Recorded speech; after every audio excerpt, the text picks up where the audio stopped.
Hello, everyone. Welcome to the stream. We got a fun one today in Frog format. So, if you don't know, Frog format is the Frog FDK format, which is kind of wild. So, yeah, basically, Ronin Tonan's out, Shining Darkness is out. So, you do have more than just Frog FDK going on, but like Frog FDK seems like it's the best thing that you can be doing, from what I can tell. But I haven't really explored the format too much in depth yet.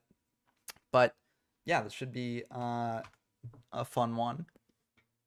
So we don't have too many people in the locals today because it's not really the most popular format for good reason. But I mean, that's part of why we're doing this as the next monthly, because I feel like, while I'm in a downtime, doing a tournament in a format that's a bit less popular is kind of nice, because it means that I won't have to do this tournament when I'm in a more active period.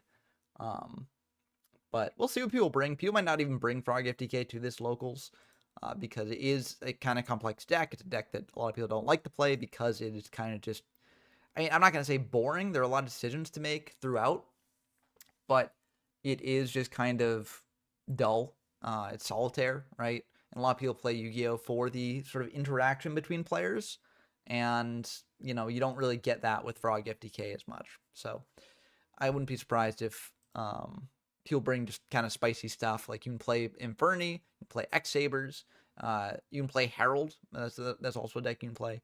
So there are some other things that people have experimented with in previous Frog tournaments, and those might be brought to this event.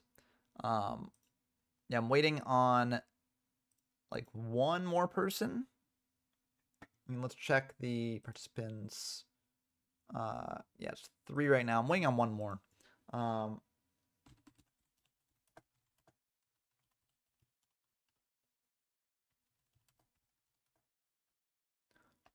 Yeah. So we'll start when that one more person gets in here. But yeah, that should be fun. I'm looking forward to seeing what people bring, how this locals goes, and then seeing what people bring for the monthly. So yeah, this should probably be a short one, I assume, unless people take a while doing the Frog FTK, which the Frog FTK does take some time, because basically the way it works, cycles through a lot of your deck, and you're trying to draw into Mass Driver and enough fuel for Ronin Tone, just keep bringing that thing back, keep triggering it off, and dealing enough damage to your opponent to kill them. Now, part of what makes the deck so powerful is if you don't pull off the FTK, you can actually pivot into just establishing a really good board that's really hard for your opponent to break, and just win normally. So it's a deck that can both win by FTKing, and a deck that can win by just doing what it normally does and winning the game through normal means, and that makes it like very, very strong. So yeah, it's just kind of a frustrating deck to be in the format, and it's why this format I don't think will ever like be super popular. But if you like playing this sort of thing and like playing with like absolutely insane decks running around, this is kind of the epitome of that. You also have X Saber with the Dark Soul ruling, the TCG exclusive one, where it was just kind of awkward, and like it just allowed them to get so much advantage, even though it's not how it worked in the OCG. And yeah, Infernies now have barriers, so you can do stuff with Infernies, and like it's just a nasty, nasty time. But some people like that sort of thing. Okay. The last duelist should be in shortly, and then we'll be good to go. Okay. How have you all been lately? I've been playing Silksong, probably a bit too much. I've got other stuff to do. I've got work, I got grad school, I got this channel. But I was like, yeah, let me just play a little bit of Silksong, and then however many hours later, I finished Act 1. I'm in Act 2. Not gonna give any spoilers in case you are playing yourself and not made it that far. But the game is so good. I loved Hollow Knight, one of my favorite games, and Silksong lived up to its legacy and then some. I will say Silksong is a bit harder than Hollow Knight, so that's something to keep in mind if you're playing. Early, I feel it's harder. It might just be I gotta get used to the mechanics, but there are some things that I don't think will, like, for instance, In Hollow Knight, there was a mechanic called Soul where you built up soul by hitting enemies and things like that, and then you could use the soul to heal yourself, and you could heal like one mask at a time. The masks were your lives. In Silksong, and this isn't a spoiler because it's just from the start of the game it's like this. You can heal basically 3 masks at a time. So it means that like if you want to do a heal in a fight, you have to be like, okay, well, I've only lost 2 masks. Do I use the heal now and sort of waste that additional mask of heal, or do I wait until I get hit again and then heal up all of it? And so it's kind of tricky in that way. Yeah, time for the Froggos. Let's see what those Froggos do. But we should be starting soon. Don't worry, Soul. Soul is in the event. But Wagmuffin is joining as well. And once they're joined, okay, I see them putting the join command in the chat, so it should be good there. But yeah, I really like Silksong. Also, another thing that's kind of tough to get used to is Hornet's like down attack. In Hollow Knight, your down attack was just straight down. In this game, it's like at an angle, so like it's a bit tough to get used to that. But yeah, okay. Looks like we've got our final participant. I'm going to start this party off. Okay, I just need to change the settings to unranked. And then get this party started. It looks like we don't have Dump Truck this time, which is pretty big. Dump Truck is the person who's won the most of these. And so now he's not in it. So we'll have to see who wins. But yeah, Soul says, good luck, everyone. Rip GMYFS missed it. Yeah, missed it by like a hair. If I had seen that chat like right before I started, I would have potentially stopped and allowed you to sign up if you were able to do it soon. But yeah, there'll be another locals next week, so don't worry. That will be there for you to play in if you've got things to test. And yeah, because I do think that this is a format that like there is room for testing. There's also room for practice, right? Frog FTK is a very tough deck to play, or Frog OTK, whatever you want to call it. But yeah, it's a bit tricky. Yeah, it's just the locals, for some reason my schedule's worked out to be Sunday. Like Sunday's been the day that has made the most sense. And so that's when I've been having them. Next week locals will probably be in on Saturday because the monthly tournament starts on Sunday. I might do it like right before, but I don't know. We'll have to see how that goes. We're gonna mute that tab. Yeah, it'll be announced in the Discord 2 days before it happens, so keep your eyes peeled there for that. Anyways, we got Soul versus Wagamuffin. Now, Soul is a notable chef. Like, they like to cook up some things, interesting things in these events.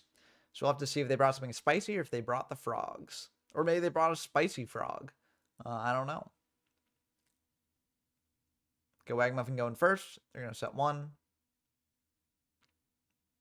That means they probably don't have frog combo if they're playing frogs. Doomcal. Okay, it seems like this might be anti-meta. Doomcal's kind of annoying for frogs to deal with.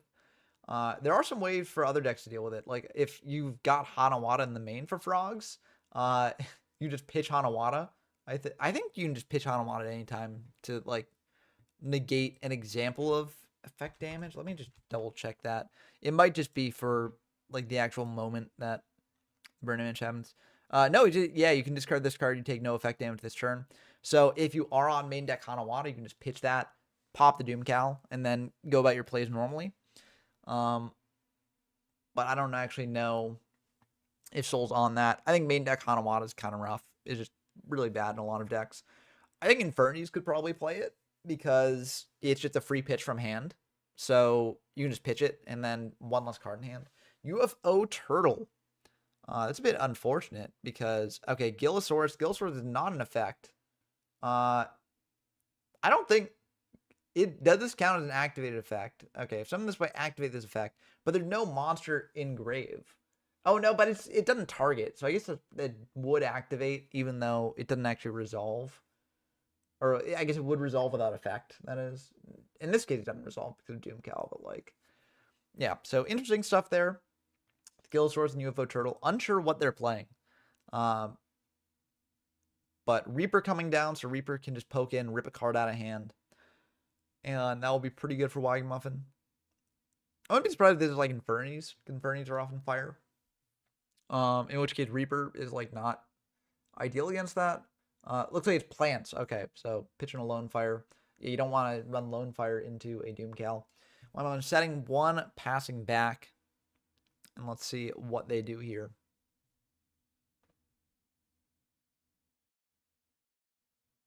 If they got another Lone Fire, you can just Lone Fire into Titanial potentially.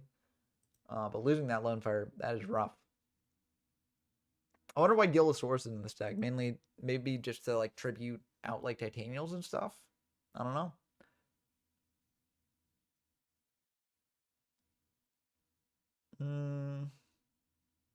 Trickier. I feel like, honestly, last turn they could have done Gillosaurus, then done Lone Fire, to go for like Titanial to attack into it. Or I don't know. It would have been the same difference either way. Stun versus plants, it looks like it Lacrins. So, yeah, not necessarily a typical Frog format matchup. But yeah, Warrior Lady will deal with the UFO Turtle. Spirit Reaper rips in for another card. Plants don't really like to lose that many cards. Not only because they have like DDR, which you pitch a card for. Jirac plants. Okay, that's very interesting. That explains the Gillosaurus. I don't think Jiracs are that good, if I'm being honest. But, I mean, they do have some plays. Yeah, I don't know. Dino Plant's an interesting combination. I'm not sure I see the vision yet. I guess UFO Turtle can go into your Jirac monsters and Lone Fire Blossom. So, like, that's the idea, I guess, that you've got, like, a linchpin of, like, fire monsters. You're playing Spirit of Flame as well, so this can go into a 7. I'm trying to think, did Jirac have a 7, or are they just going to, like, Black Rose? Yeah, Spirit of Flame is just an extender. It doesn't really do much here. But yeah, TT's going to come down and blow up that board because that's a lot of damage to take. Also, you don't want to necessarily let them go into a level 7 in case there is a Jirac 7 that like is actually good. That's the benefit of playing like a rogue deck like this, is that people don't really know what Jiracs are. Like maybe if you know all the Jirac lines, you're like, okay, a level 7 synchro for them is like not that big of a deal. But, you know, maybe there is a level 7 that's, you know, a good thing there. So, I don't know. We'll have to see. TT does blow up the board. So these two both go. Soul's left with one card in hand.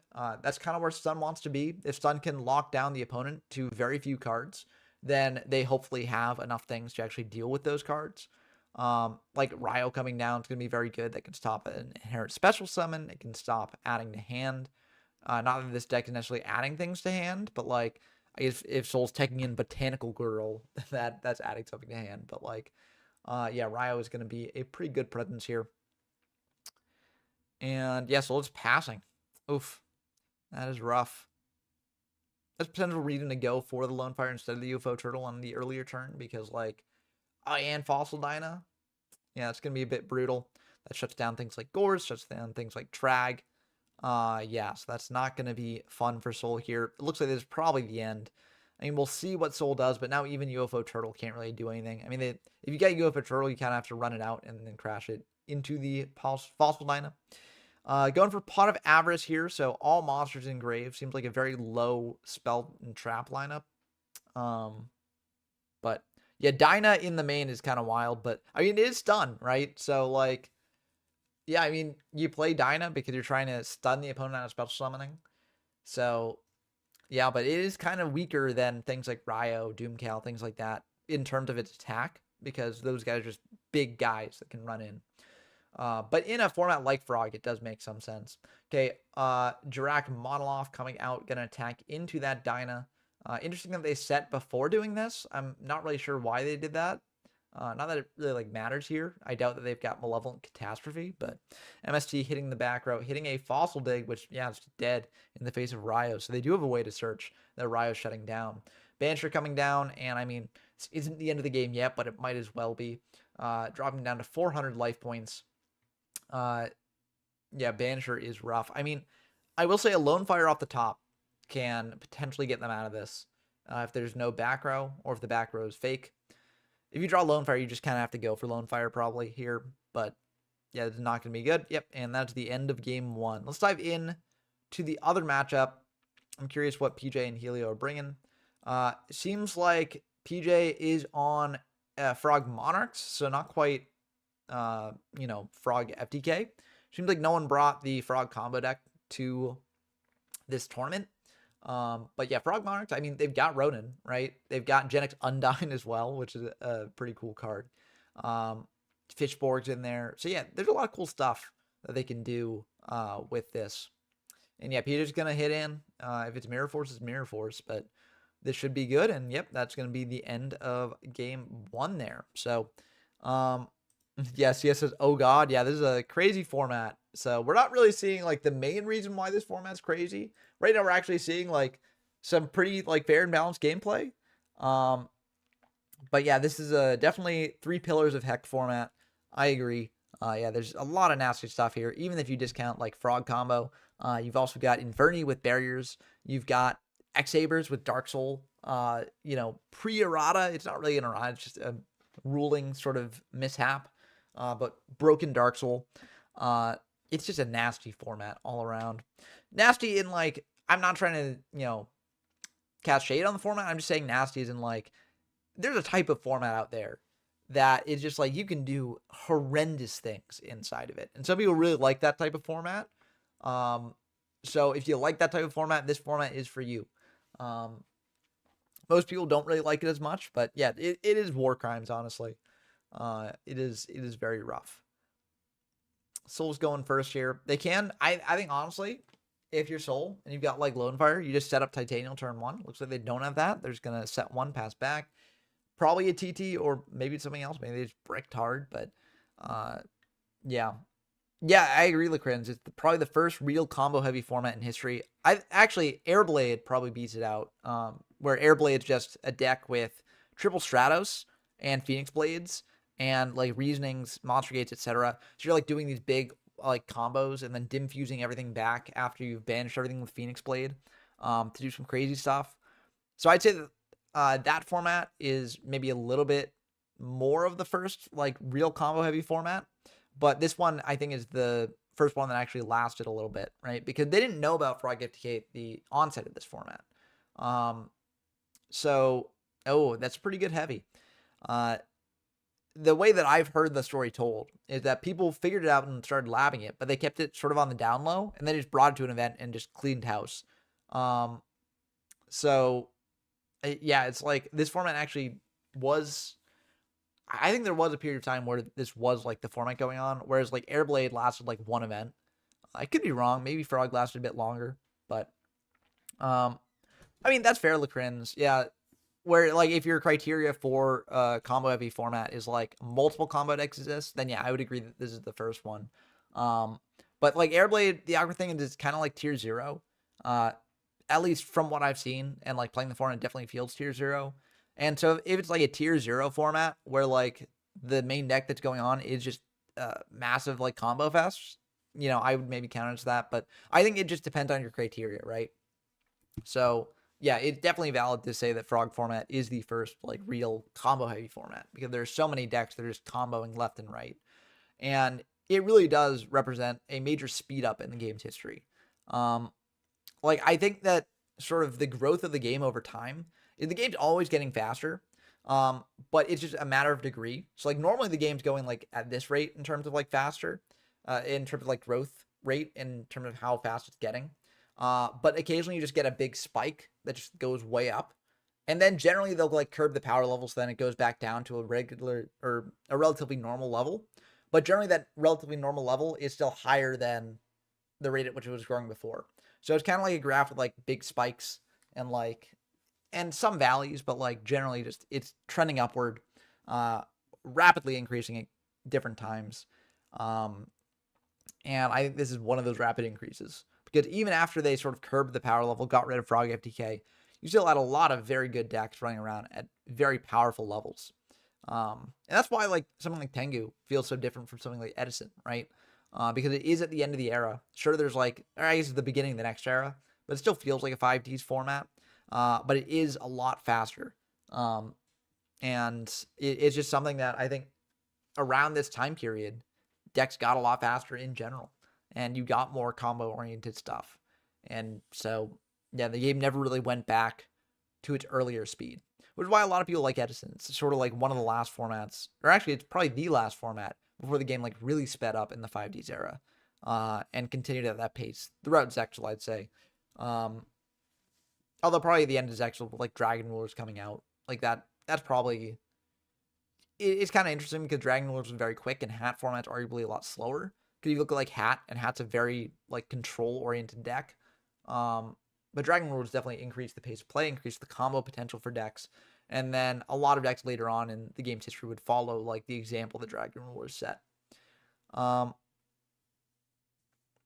Sangan searching for something. I feel like Titanial is a good option here, but with 2 back row, it's kind of spooky. And by Titanial, I mean search out Lonefire, go into Titanial. It's kind of spooky. I mean, it depends on what they've got. They could go for a synchro play. Like the drag monster that we saw them play earlier was a 1500 attack monster, level 3 tuner, so maybe not bad to search out there. But again, you know, those back rows are spooky. So unclear exactly what those are. UFO Turtle is not necessarily what I would have chose there, but I mean, I don't know what exactly Soul's working with, so maybe it does make sense. The issue with battle recruiters is like, I feel like by the time Edison rolled around, even battle recruiters are just too slow, right? Like you look at the Edison Fairy deck that was kind of hyped up for a while, and people realized that the major flaw with it was that it had to play like Shining Angels, like crash those into your opponent's monsters, and that was just not a good game plan compared to what other decks were doing.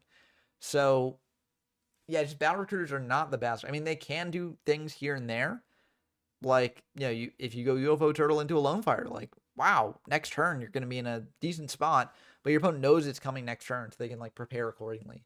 And so it's just kind of awkward. But Lacrin says, I think I noticed that most beloved formats are preceded by very strong degenerate formats, after which Konami decided to turn the power down. Ghost preceded by Chaos, Hat by Dragon Lords, and so on. Yeah, I think that's a very good point. I mean, Edison even was preceded, like, Lightsworn format is definitely not as degenerate, but it is very fast-paced, and they sort of curb the power of Lightsworn decks. And so it worked out there. And before Lightsworn format, you had Cat format, which is just absolutely absurd with Dark Strike Fighter running around. So I'd say like just the entire beginning of the 5Ds era was kind of just an era of degeneracy, right? And Edison sort of comes, it's sort of as a brief island of, you know, stability. And then after Edison, you get into just crazy degeneracy as well. But yeah, I think that is a good point, because people remember those formats fondly because, you know, there's sort of relief. It's like, finally we get a good format, even if the format compared to the other great formats in the game might not be as good. It was great compared to what was around it. So, okay, 2 tokens coming from Dandy there. Another back row set from Wagmuffin. Heavy is used up by Soul, so it's not looking good here, honestly. And again, like, if that set is a UFO Turtle, then, like, it's not really going to be doing anything, right? Because your opponent knows it's probably UFO Turtle. So, yeah, it's not the best. Yeah, Lacrin says, I feel like Toss is ass, but people love it because of that. And yeah, I mean, you look at the Link era, and there were a lot of really bad formats when Link was first introduced, and even beyond that, right? I would say that, like, the quote-unquote Reigns era was pretty rough for the game overall. I think the game has stabilized out to being a good point now. But for a time, it was, like, really, really rough. And so Toss format is time within that period that the game actually felt like pretty good and playable again. So I haven't tried Toss format myself. Like, I've played a little bit of like Sky Striker, but like, to take my opinion on it with a grain of salt. But I wouldn't be surprised if it is a format that like is not necessarily the best compared to some of the other great formats in the game's history. But Monoloth coming down here, is Wagmuffin going to stop that in some way? Yep, Bottomless comes down, gets rid of the Monoloth. And yeah, I don't know. This is a tough spot for Soul to be in. Yeah, they're just going to pass. I mean, Wagmuffin isn't in a hurry. They're playing a stall deck. So, or a stun deck, that is. Not stall, but just shutting down what the opponent can do. So, pretty key difference. Okay, Doomcal coming down as well. So, Doomcal will stop UFO Turtle if that is indeed the set. So it's not looking good for Soul. Chimera Tech Fortress Dragon hitting into a token. Is Doom Cow going to hit into a token in the set? They are going to hit in the set. I think that makes sense. And Doom Cow is going to pop itself. Yep. Passing back to Soul. I mean, I don't know. I feel like they're just kind of sad to watch. Because it's just like, I don't know what this deck does against a stun deck, you know? I'm going to dive into the other game just because I want to give that a bit of play before it wraps up. Because I do think that this is a bit more back and forth and interesting. But looks like Gores was brought down when the Undyne came down. Gores attacking into Dupe, so Dupe will get a search here. Yeah, it does have to be in the other order. I mean, it's fine. It's very fixable, right? There's no frog hand traps that are going to stop the Undyne from being destroyed. So, yeah, it's fine. This actually works out better for PJ because there is a world in which they're unsure whether Helio is going to attack into the Undyne or not. Now they know, so they can sort of play accordingly. No Frog FDK at this locals Prada, unfortunately, or fortunately, depending on who you ask. We do have PJ on a Frog deck, but it seems to be more of a Frog Monarch deck as opposed to a Frog FDK deck. So, yeah, I mean, I feel like people don't necessarily want to bring Frog FTK to a more casual event like a locals. So it makes sense that people didn't, bring it. But, yeah, it is just kind of like, I'm curious to see what the monthly looks like based on this sort of representation. I might join the monthly. Like, I don't have much time, so that's the thing. Like, it might be tough to schedule matches, which is why I wouldn't. But I might join the monthly just to try out like Frog FTK and actually get reps with it because it's a deck that needs a lot of reps. Even though I'm still in Lightsworn format on the channel itself, it might be good just to prepare for this format when I cover it. Because Frog FTK, it not only is a very, very strong deck, like one of the strongest decks, I think, in the game's history, in terms of its time period, it also is one of the toughest decks to play around this time period. Yeah, I mean, I think that makes sense. DDT actually, like, if you're talking about like Airblade DDT, I feel like Airblade was not as tough for me. Maybe it's just the type of decks that I'm used to playing. But for some reason, DDT was not that bad. I think it's more straightforward in what you do. Like, it's just about deciding what path you commit to, honestly, with DDT a lot of the time. Which is a thing in Frog TK as well. Like, you need to decide whether you pivot into just setting up a really good board, stop what your opponent's doing later on, or just whether you want to actually dig for the Master Driver, kill them first turn, right? So that can be a bit tricky, I do think. But interesting. Going for Armory Arm, it looks like. Instead of singing off with the Gores. I probably would have synced off with the Gores just because it's like guaranteed value. Also, losing the swap is rough. To be fair, I don't think they've normal summoned, so they could potentially just tribute. Oh no. Yeah, I don't. Oh, actually, no, you can't. You can't sync with the Gores because it needs to be Water Monster with Fishborg. No, that's why you did it. Okay, never mind. Yep, all other synchros must be water. That explains it. Okay, going for Burial now. So dropping back in the Battle Fader, Armory Arm, and Treeborn, and then maybe dropping Gores. Yep, so they do have Gores of their own. They're able to drop that with a 2700 attack token. Treeborn will come back. You can pitch for Fishborg, but it doesn't really make a difference at this point because Formula Synchron is not out yet. Pretty sure, at least. Formula Synchron comes out later. But, yeah, Token's light. So, Helio is setting 2 back row. Will it be enough?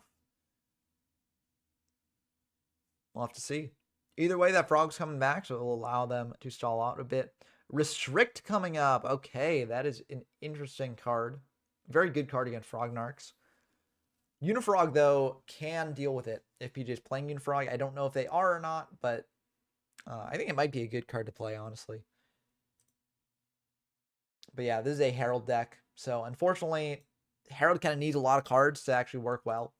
I don't even know if it's a Herald deck. With Herald decks, you can't play Massacre Restrict really because you need a tribute for the Ritual Summon. I mean, if they're playing ARA, then they can do stuff with it. But like,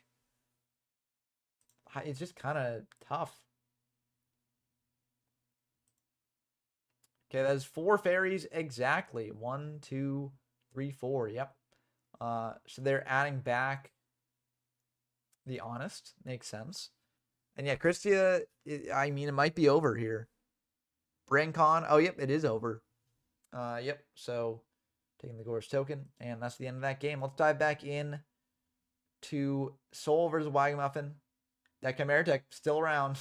Not anymore, though, but TD coming down, blowing up the board. And now they're on an equal number of cards. So that's not necessarily the place that the stun player wants to be. They want to have more cards than the opponent, so that way they can negate everything the opponent does and then continue on and establish other things, right? That TT was actually very good at shifting the amount of cards in Soul's favor. But I'll have to see exactly what Soul does into those 2 back row. Wagamuffin at least knows that the TT is gone now. Seems like Soul does not have much back row, so this might be a very monster-heavy hand. Mirrorport is gone from Wagamuffin's side, so that is good for Soul to know. But TT is still around, so that makes it a bit tricky. Soul just double checking what they got left.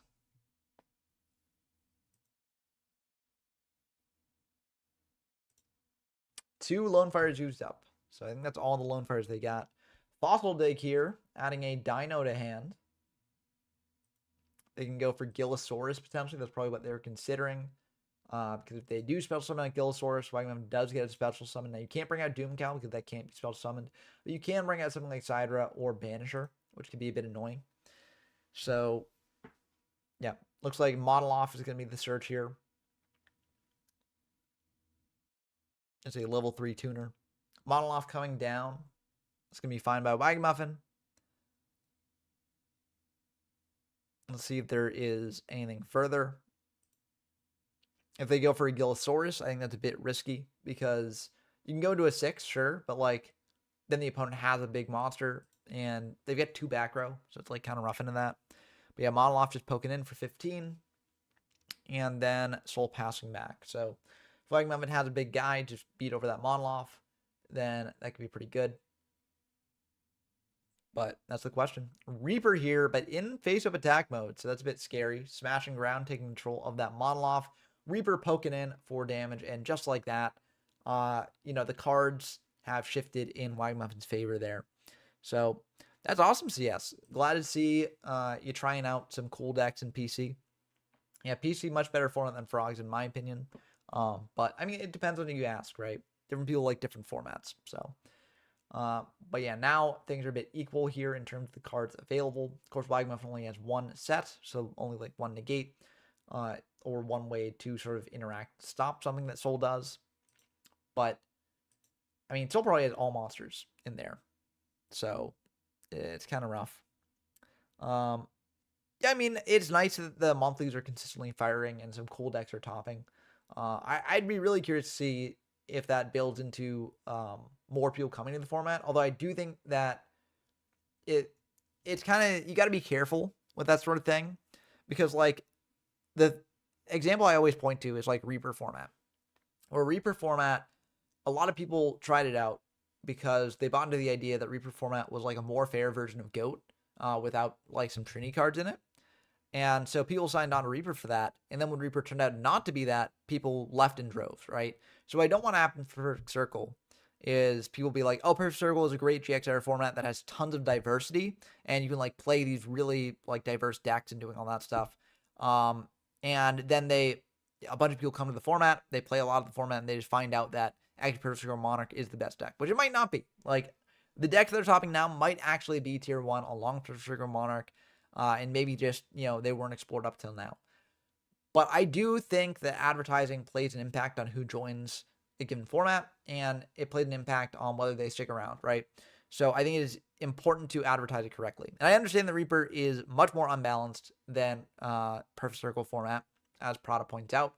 But I do think, like, I'm bringing up this example just because to touch on the idea of, like, how you need to be careful in the way that these formats are presented, especially if you are asking people to play in them long term.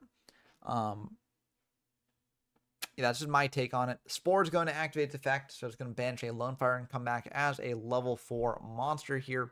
Level 4 tuner, important to note.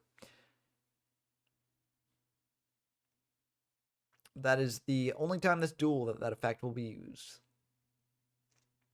Gillisaurus getting special summoned out. What do you bring back here? Banisher, not a bad option. But if you just want a big guy, Sidra is also an option for you. So, a lot of people don't like Demise OTK either. Well, I don't think Demise is that good of a deck. I know it's like topped per circle. I think Demise is just a deck that is like, there's so many counters to it. If it ever does become a lot better of a deck, then it's just going to have a tough time. Like Mind Crush. Mind Crush eats Demise alive. Dust Shoot. Like, there's so many things. Crush Card Virus just murders Demise. Book of Moon here. Oh, on the Gillisaurus. Interesting. I guess, did they search out a Monoloth? They must have searched out Monoloth off Fossil Dig if you're booking down the non-tuner. Monoloth coming down. Yep. So this was the correct choice. Monoloth just getting in for some damage here, it looks like. So 1,200 damage in. And then is there a back row as well? There might be. Yep, there's a back row. So things are getting a bit scary here for Wagamuffin. Is that back row going to protect the Gillisaurus is the question. Even if it doesn't, you can switch the Reaper to defense and still be in a pretty good spot to attack him with Banisher. But yeah. Yeah, Minecraft's limited, Dust Shoot limited. Like, I understand that. It's just like, there are a lot of counters to Demise. And Demise is a deck that does telegraph its plays somewhat in advance, because it does take some turns to set up a lot of the time. So it's just an awkward deck in a lot of ways into if it ever becomes meta. If it's rogue, right, if it's not prepared for and people are not expecting the matchup and don't know how to play against it, then it can do good. But I think other than that, it has a bit of a tough time. But yeah, Banisher tagging in. It was the Mirror Force. I mean, when you play a deck with as few traps as Soul's playing, it can be kind of awkward with Wagamuffin has a very good idea of basically everything that's going to be in the macro if there's a back row there. But yeah, exactly. As Prada says, between Sonic Burn and Manju, you'll know what they're setting up a lot of the time in advance. And so you can sort of prepare for that, right?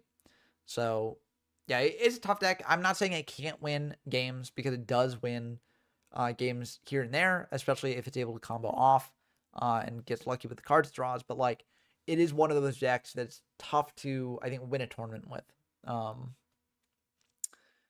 But I think it did well in the Demise format event, which was kind of interesting. But yeah, I wouldn't say it had the same issues as 6am. I would not say that. Like, I'd say they actually have very different issues. Like 6am, the main issue with 6am, as far as I see it, is that you need to have board presence. You need to have a fair amount of board presence. You need to keep that board presence constantly. Demise does not need that. Demise actually does not care as much about board presence because it's playing a field nuke, right? Like, it's not worried about board presence. It's just trying to kill the opponent quickly when it can pull off its combo, right?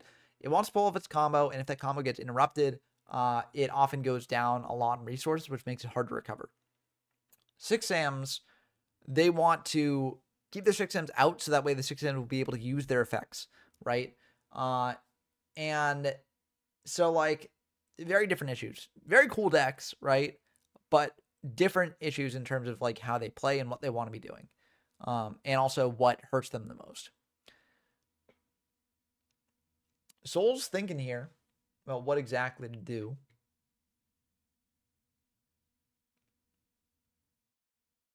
They're going to flip up that Gilla. See if that's fine. That will be fine from Wagamuffin. No TT's been used up again, but they did commit into what would potentially be their own TT. Going for a level 7. What are they going to make? They're going to make a Black Rose here, so they can banish a plant and target a monster. They should be clear about which effect they're using. Because this could be the second effect where you banish a plant. Okay, they're gonna destroy everything. Okay, neat. I was talking about this earlier, Prada. I have had a chance to play Silksong and then some, which is really bad for me because I have things I need to be doing. But you know, I can play a little bit of Silksong, just see how it is, and then you know, a fair bit of time later, I finished Act 1, and the game is just getting bigger from here. So yeah, it is. Yeah, it's definitely eating up a lot of my time, and I don't have that time to be eating up. You're 18. I'm about like the same amount of time in, honestly, which is not good because I needed to be using my time to actually do work on like papers and stuff. But the game it sinks its hooks into you and it doesn't let go. So it's so good. I was saying this earlier in the stream. I think the game, yeah, I got to Act 2. So I'm basically at the start of Act 2 now. So I'm still exploring. I don't want to spoil it for people who haven't played it, but I'm still exploring, like, I'm exploring what comes after Act 2, I'll say. I'm curious if this is your thinking too. I feel like the game is harder than Hollow Knight, which isn't necessarily a bad thing. I do like that it's harder than Hollow Knight. But it's just kind of interesting, like, especially with the way that you heal yourself, which this isn't a spoiler for anyone out there, but basically in Hollow Knight, you heal 1 health bar at a time, basically, or you can do that. Whereas in this game, you have to heal 3 at a time, which makes it like if you're in like a boss battle, right, and you have a chance to heal, but you've only lost 2 hearts, basically, you have to decide, okay, do I use the healing now and sort of waste the extra healing that I could get, or do I take another damage and then heal it all back then? So it's a bit tricky in that way. The down slash in Hollow Knight, it goes straight down, and this game is an angle. So that makes it kind of tricky to maneuver. It takes some getting used to. There's a lot of interesting things. Also, you have different... this isn't really a spoiler. It's just like something that you get like pretty quickly. You have different attacks that you can use in a different way from Hollow Knight that you have to manage. It's like another resource to manage there, which actually adds a lot of depth to the combat and is like very, very cool and makes for some interesting builds. It's just, there's so much good stuff in the game. And like, I feel like I haven't even scratched the surface. So, it's just so good. I'm having a blast with it. And after the stream, I'm probably just going to go back to playing Silksong, which I should not do because I've got other stuff I need to be doing. But man, it's just, it's so good. Yeah, we got Voxel Excavation here, which is basically called the Haunted for dinosaurs. You do have to pitch a card, and the effect is negated, but it does get out a guy, so that's pretty good. Yeah, Big City is pretty cool. I could see that being good in Perfect Circle as well. I don't like Doomlord. I think Doomlord is really bad. I get why people play it, but I think it's just really bad. Setting a back row there. We'll see if this actually helps Wagmuffin survive here, but it looks like it will not. So it might have been the TT there. Maybe not. But yeah, glad you're enjoying it as well, Prada. It's so fun. I just, there's so much good stuff there. And it makes me like want to keep playing. Like I want to keep exploring, find out everything there is to find there. Okay, it looks like PJ versus Helio wrapped up. Okay, it looks like PJ is moving on to the finals. But yeah, very intense match. The Plants Dino deck was able to take it, and we'll have to see if Wagmuffin's able to bounce back in game 3. But yeah. Yeah, I haven't been streaming Silksong as well. I was debating streaming it, but then I was like, I want to play this game at some pretty awkward times. Like, I've played it late into the night, which luckily it's a weekend, so like I can do that. But like, yeah, I was up very, very late last night, probably too late, and I was like, I can't stream that. That's too late to be streaming. So yeah, I've decided not to stream it. But maybe if I ever do like a Steel Soul run, maybe I'll stream it. But I feel like Steel Soul is going to be much harder in this game than for Hollow Knight. And I haven't even gotten Steel Soul in Hollow Knight, too. So, like, that's going to be a bit tricky. Ryo, good start. Shuts off, Fossil Digs. Shuts off, like, Sidra. So, pretty good there. Yeah, I will definitely post it if I stream after the initial playthrough. Oppression coming down instead of the Ryo, so that will stop the Sidra. And I mean, that's pretty good. There's a pretty good card to have up here against Soul's deck. Soul setting 1. Now, if it is a UFO turtle that can get around oppression in, the damage step, but it's tricky. Yeah, I will say, Steel Soul will probably take me a long time if I ever go for it, because I'm not very good at the game. Like, I've been struggling against some of these bosses, but struggling in a good way, right? It's not like a bad struggle. I like difficult games, and so, like, I do have fun with it. But Doomcow will shut off a UFO turtle, and it will indeed pop itself, but now Ryo can get in for 19. So basically 4 attacks to this should be probably good enough. Especially if it gets sold down below 800, so they can't go for oppression of their own. Not necessarily Wagamuffin special summoning out much, but still.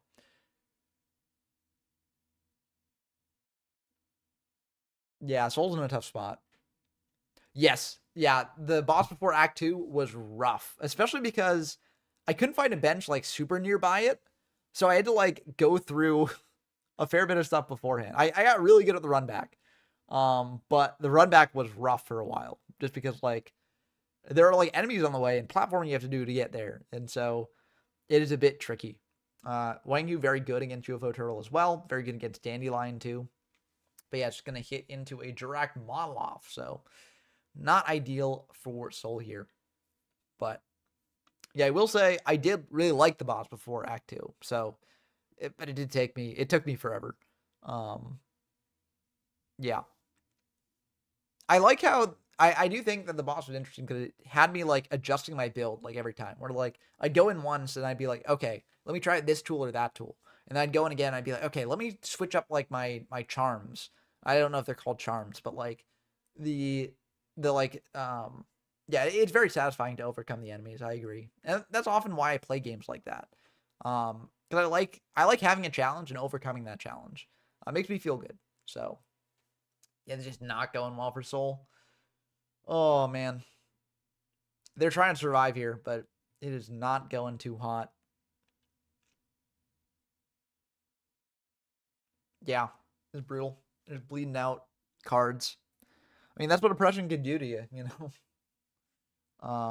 But also Wang Hu shutting down, just even if Bren wasn't there, Wang Hu would pop the Lone Fire, so it's like, it's just tricky. Wang Hu stops Gillosaurus. I mean, also oppression stops Gillosaurus, but like, it's just not good. Okay, we got a banish for Spirit of Flames. That's going to be oppression there. Dust Tornado chaining to that, so that might survive. And then I think at this point, can you chain Ryo to it? Probably not. But yeah, Spirit of Flames can attack over the Wang Hu or the Ryo. So I think honestly, Wagamuffin might have wanted to distribute the Ryo to, because that does telegraph that there's going to be an oppression there. But Mirror Force is there, so it didn't really matter. So yeah, that's fine. And yeah, this probably will be GG. I feel like if Soul had Mirror Force, they would have used it already. But yeah, I mean, they need like a Reaper. I don't know if they have a Reaper. Okay, they're setting another, so that might be the Mirror Force. But I think even if it is Mirror Force, you just attack in here if you're Wagamuffin. Soul's got 1 card left in hand, so you've got 5 cards to your name. You're probably just hitting in here and trying to win. Soul's thinking, do they have Fossil Excavation? Yeah, I mean, that will allow them to bring back the model off and survive for a little bit longer, unless there's an Honest in hand, which I don't think there'd be an Honest in hand. But yeah, so and they attacked with the Wang Yu anyways, so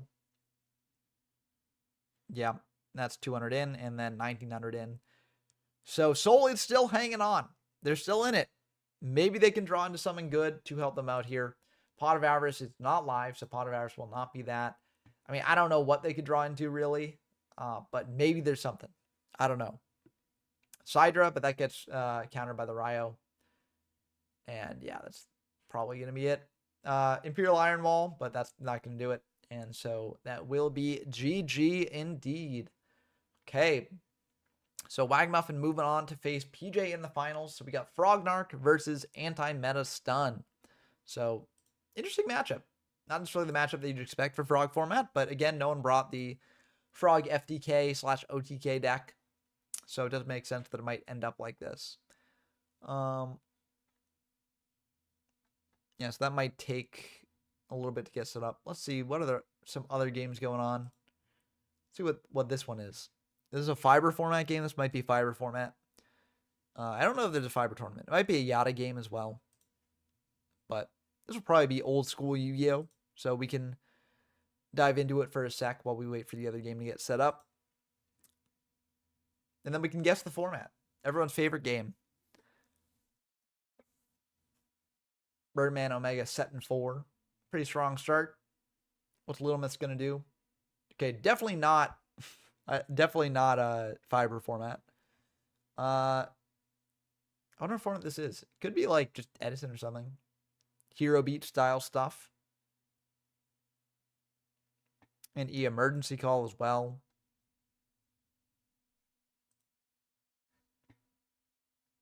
Going for another alias. There's full up on aliases. Oh, definitely not. This might be Tengu. Yeah, it looks like this is Tengu. That'd be my guess. Playing Heroes and Tengu. Fun deck in that format. Looks like PJ versus Wagamuffin has started already with Agores going on here.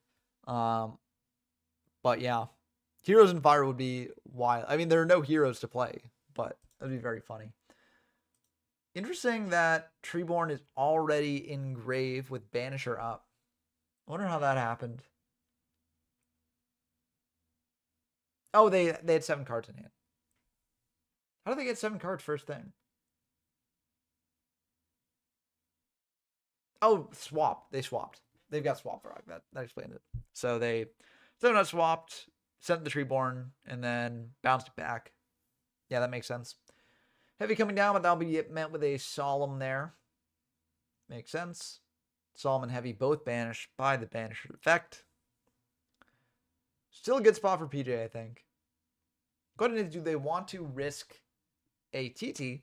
I don't think a TT would be bad because it trades for... Like, if TT comes down, then the Banisher leaves the field at the same time as the Treeborn, so the Treeborn will not be banished. It looks like they are just going to attack in with the Gores there. That'll get Econ to switch to defense, so that means that there probably aren't any battle traps there. And the question is, do you want to preserve the Treeborn? And it could also just be Mirror Forward in the back that they didn't want to waste on 1 Gores. Okay, looks like they're going to tribute the token for Caius. Caius the Banisher. TT does come down, but that will indeed get the Treeborn in Grave. So it does all work out for PJ there. Or at least I think this is a good spot for PJ to be in. We know they've got Swap. They got Treeborn in rotation. Oh, well, Fossil Dyna will make it a bit more complicated there. So I guess, yeah, not really the best spot for PJ now again. But we'll have to see if PJ has a way to deal with that Fossil Dyna or not. PJ does have a fair bit more cards than Wagamuffin as well. Question is, how good are those cards? Controller, the hard-drawn Controller. You hate to see it, but I mean, it's pretty good in this situation, actually. Just beating over the Fossil Dyna. Now the Frog will be able to come back. You've got a tuner on field, so kind of neat. Let's see if Wagamuffin has a way to deal with that. We also know about Swap in hand, so... Oh, Sidra. Sidra's going to be pretty good here. You can Contact Fuse, but what's the point, really? Might as well just attack in for 7. And I guess it's 2,000 damage versus 700 damage, so if you want to get aggressive with the damage, you could do that, but, like, I feel like it makes more sense to beat in. Sidra has more attack, even if it's not the most attack, but, yeah.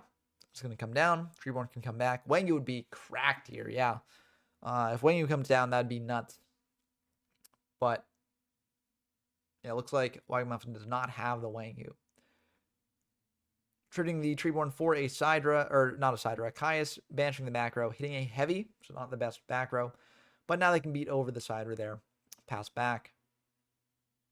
I feel like in general you go Caius for the monster, because if the back row trades with the Caius, then you don't want to summon it out for doing nothing. But yeah, Treeborn coming back. Oh, not coming back. Or is it coming back? They might be saving it in Graveyard because of things like Banisher, right? Swap Frog coming down, bouncing back the Caius. Oh, well, actually, sending something first, and then probably bouncing back the Caius later. Or are they sending to Grave? Are they going to send a Ronin? They could send a Ronin, bring that back. I don't know what the point would be, but they could do it. They're going to send another Frog. So yeah, now I really don't get why they didn't bring back the Frog. But yeah, swap attacking in for 1,000. Main 2, you can bounce back the Caius and be in a pretty good spot. They're just going to bounce back the swap, though.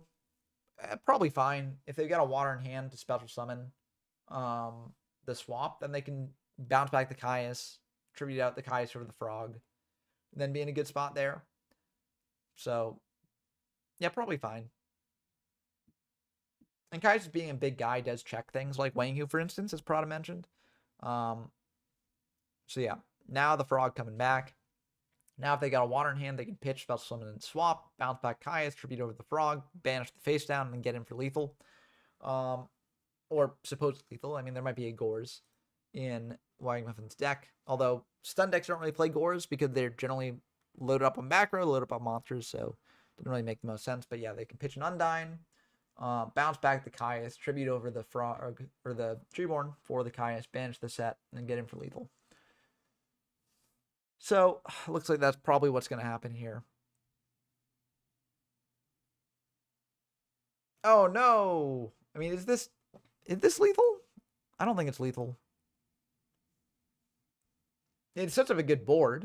Like, they're probably not losing here, but, like, I don't know about this one. I feel like it would have made more sense just to go for lethal line.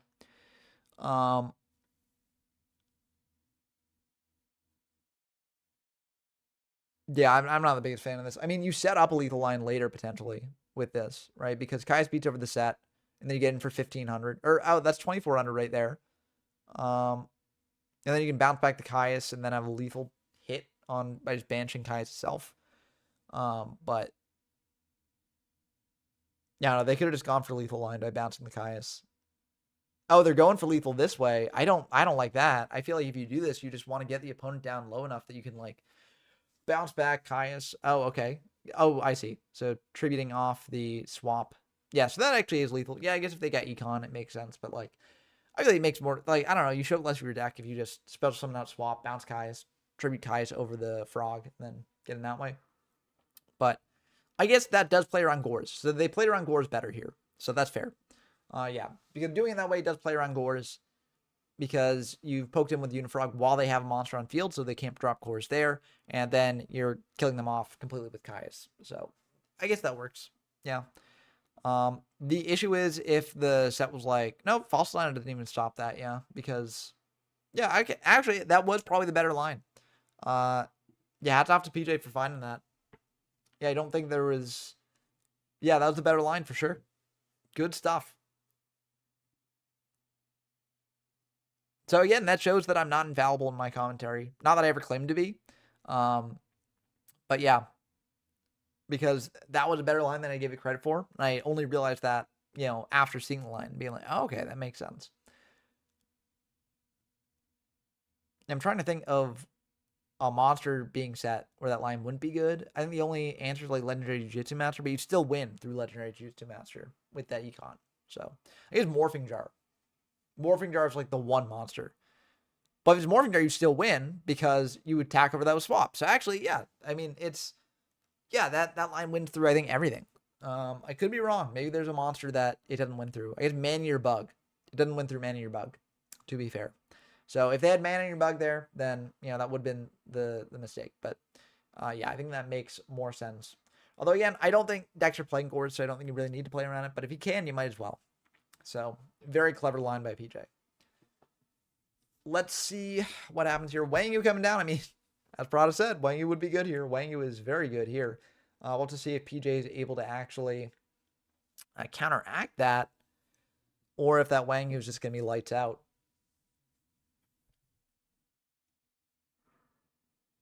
Let's see what PJ is going to do. They got a Sidra. Sidra's pretty good.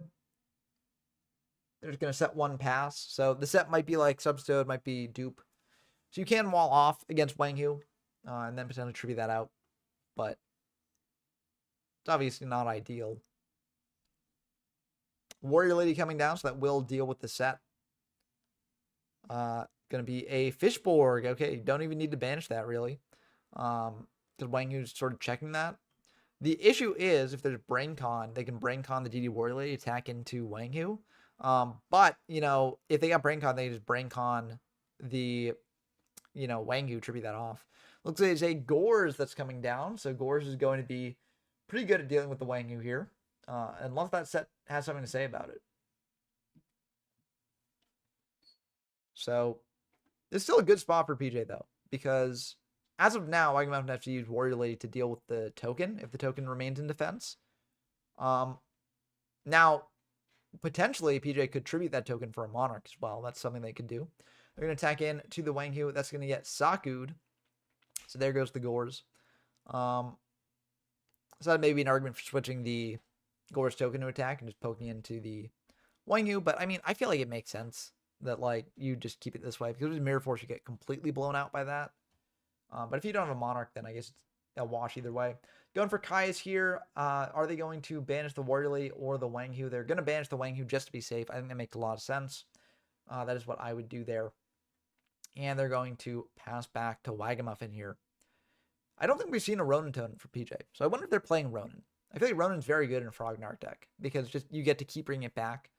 But I don't know. Maybe they're not playing it. Maybe they're like Treeborn's enough. But yeah, the Caius is sitting pretty. Wagamuffin can poke in with the Warrior Lady and banish it. They might have some other ways to deal with it as well. But either way, it's kind of awkward for them.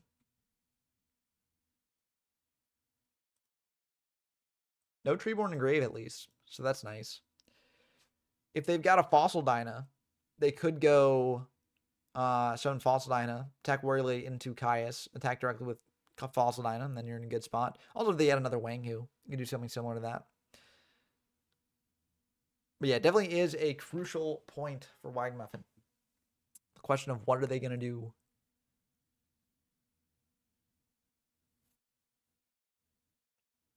Okay, they do have Fossil Dyna. Yeah, so they are going to go for this route. I think this does make sense. The tricky thing is, if you don't have protection for Fossil Dyna, it can be awkward. But I think it makes sense. It just shuts down so much, I think. But yeah, it's PJ's turn. They can't do anything in standby. They're going to think about this. If they have the hard-drawn controller again, they can poke in and get over Fossil Dyna. But it looks like they're just going to set one and pass. So it could be like a dupe, could be a Substode, could just be a Treeborn that they're just setting to get in grave. We'll have to see if there's another Warrior Lady for that. Looks like it's going to be a Wang Hu coming down. Wang Hu's going to be a bit rough here. Wang Hu attacking into the set, and that's going to be that Treeborn Frog. They'll not be able to come down for two reasons here, not just one. And Wang Hu's going to pass back to PJ here. PJ going to set another and pass back. I mean, they're sort of playing the defensive game, but only so much you can do with this.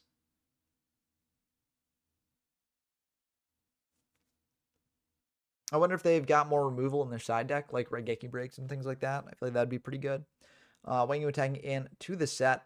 PJ thinking here. I'm curious what they're thinking about. Because there's no real hand trap that can stop this. Oh, Penguin Soldier. Oh, okay. I dig it. Now Treeborn can come back. Yeah, that's pretty neat tech. I like that. Battle Fader coming down as well. So it looks like this is the tribute fodder. And then you can get rid of the Banisher potentially.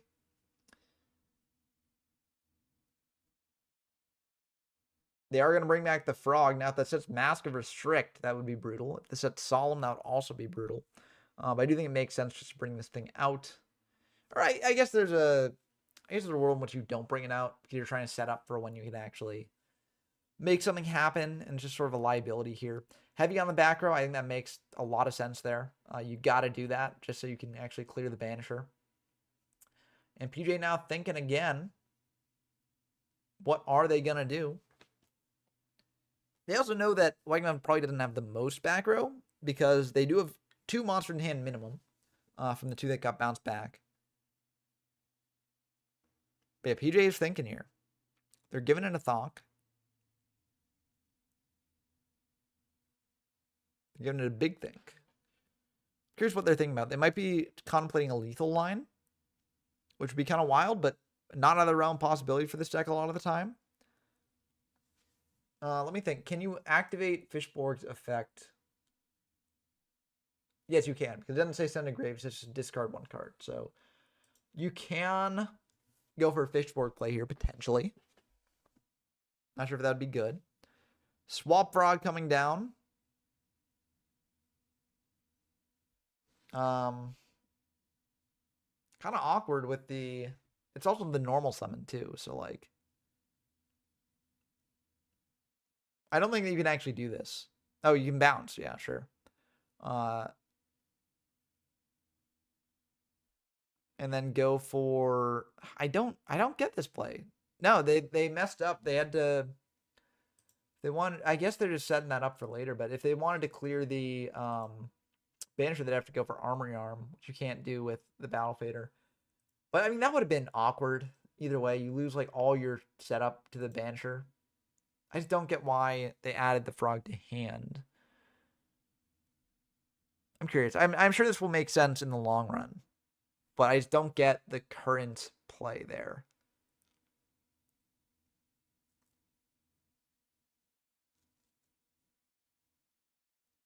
Because they also know False Dyna. They know Wang Hu. So, like, I'm very curious what the play was there. Especially going for heavy on top of that. Like, I don't know why that play was as important. Maybe they just misplayed. They might have just misplayed. I feel like they're originally trying to set up the... Yeah, I mean, I feel like they were trying to set up an Armory Arm play, but they just messed it up. So, like, I don't know what the play was with Swap and the heavy. Maybe they just got too much in their own head. But yeah, the play would have been go for Armory Arm and attack over the Banisher. If you were doing that sort of thing, it's very bad because you lose, like, all your frogs to the Banish Zone. But at least keeps you in the game, right? Because Armory Arm can then beat over Wang Hu, can beat over... Like, can't beat over False Dyna because False Dyna flips up, gets rid of it. But, like, it still keeps you in the game for longer, right? And it gets rid of a Floodgate. You can potentially go Monarch, tribute out, and do stuff with that. So, like, that would be the play by my reasoning, especially if you're going to go for the heavy there. But, yeah, it unfortunately did not work out for them.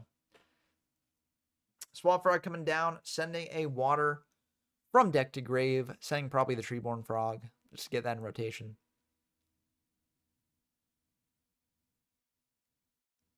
There it goes, into the grave with it. And Swap probably bouncing itself back. Yep, there it goes, bouncing back. And let's see. What is Wagmuffin going to bring out?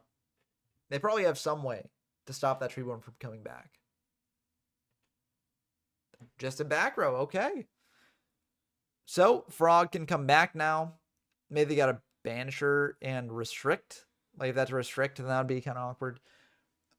Yeah, I'm not sure what the back row is. Could be bottomless as well. But if there is a Monarch here, then that would be pretty good for just baiting out that back row, basically. MST on the back row. That's going to clear a bottomless. That means that there's probably not a Monarch coming down. It might be a Vanity's Fiend, but, like, I don't know why you'd be playing Vanity's Fiend against this. Okay. Special something out, Swap. Swap bouncing back itself, maybe? Or, oh, it's sending here. Okay, not bouncing back yet. Sending maybe Ronin.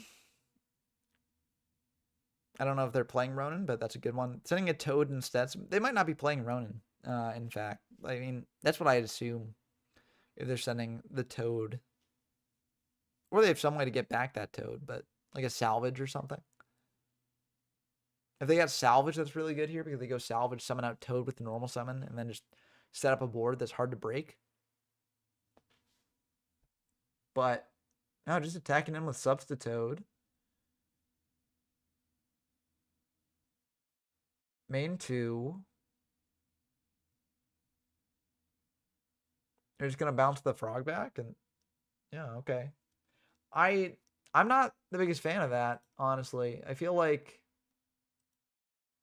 especially using the MST, like you want to use the MST when you're actually making like a Monarch play, I'd say, right?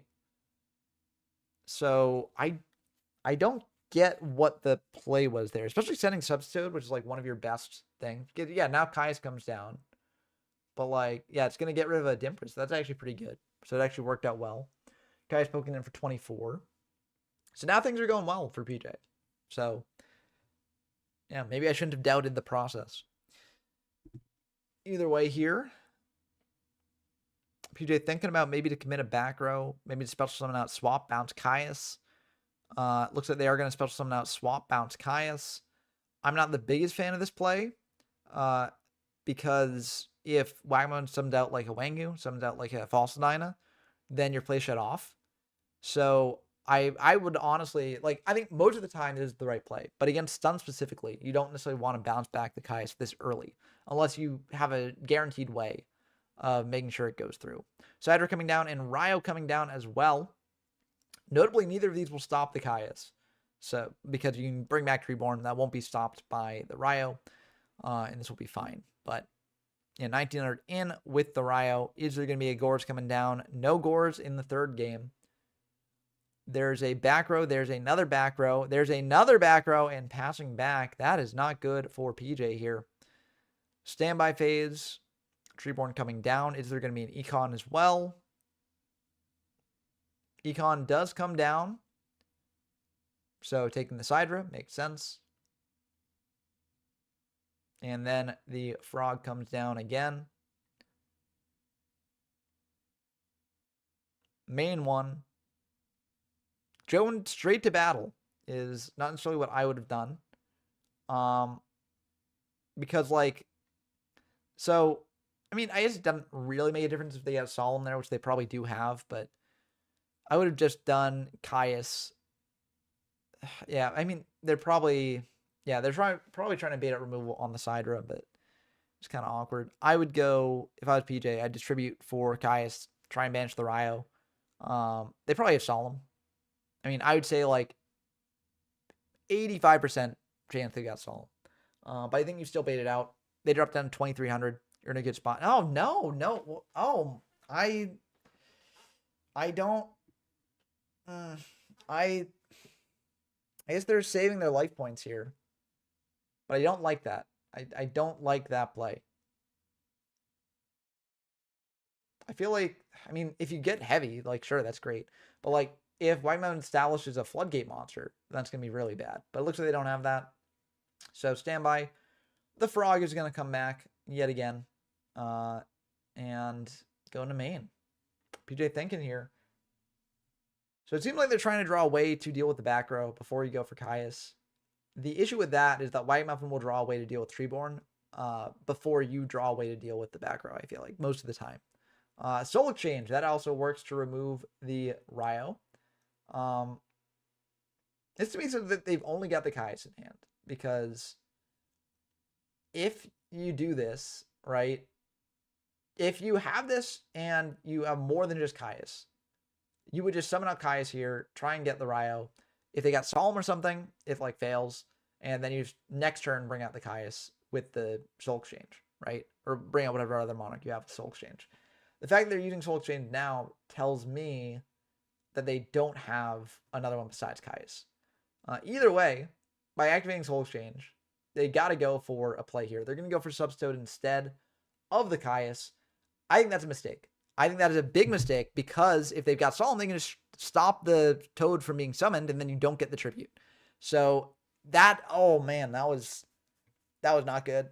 That was not good at all. That was, yeah, I think Caius would have been the better play, 100%, because you clear the Ryo either way. So right now, PJ has gone, basically, they traded 2 for 2, but like, it's a really bad trade for them.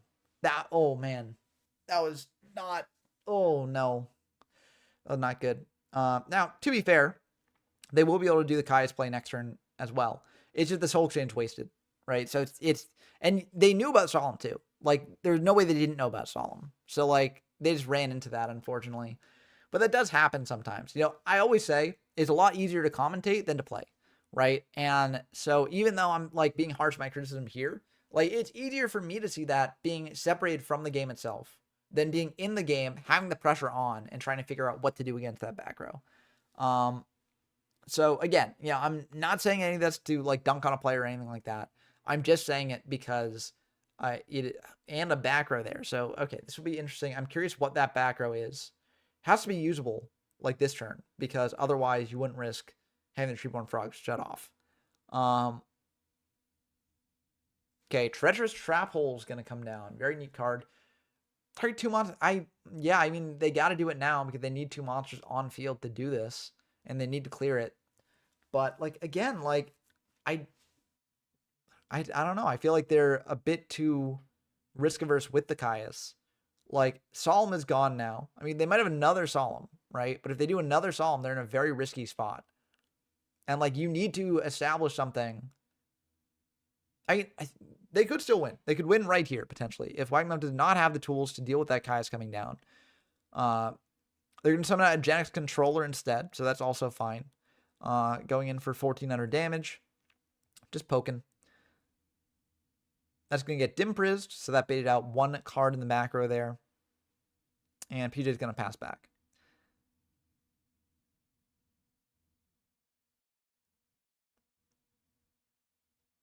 Okay, let's see if Wagamama is able to draw into Wanghu, Banisher, Fossil Dyna, anything like that. That's another reason potentially not go for Controller here, instead going for, like, Caius. Because if they do summon out Fossil Dyna, Controller is one of your ways of dealing with Fossil Dyna, right?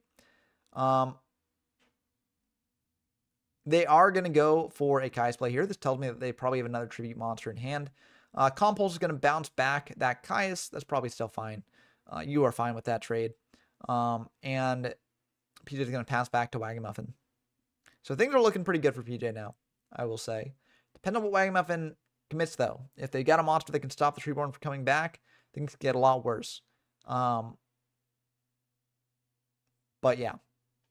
Fossil Dyna does come down. So again, that is the risk, right? That's why potentially running out Controller was not the move there. I mean, they might have another way to deal with Fossil Dyna here. And if they do, then that is well and dandy. But if not, they could be in for a tough time. They're going to go for Soul Exchange that will deal with the Fossil Dyna. Yeah, and they are going to tribute that for Caius, banish the back row, banishing a Heavy Storm, which is, I'm kind of shocked that Wagamuffin kept in Heavy Storm here, because this matchup is not the best for Heavy Storm. Maybe they just forgot about it in siding, which can happen, right? Again, easier to commentate than to play. And easier when you see it come up to be like, oh, in the game, like, why didn't they sign out Heavy Storm? Maybe they weren't thinking about it in the siding process. But I can guarantee when they drew that card, they were kicking themselves. Yeah, pretty good situation for PJ to be in. Now, Wagamuffin does have more cards than PJ. And a fair amount of them potentially are spell traps, I will say. Could be monsters too, but I'm curious what monsters. Okay, Doomcal coming down. Doomcal and Braincon, so that will be the end of the game. Yeah. Yeah.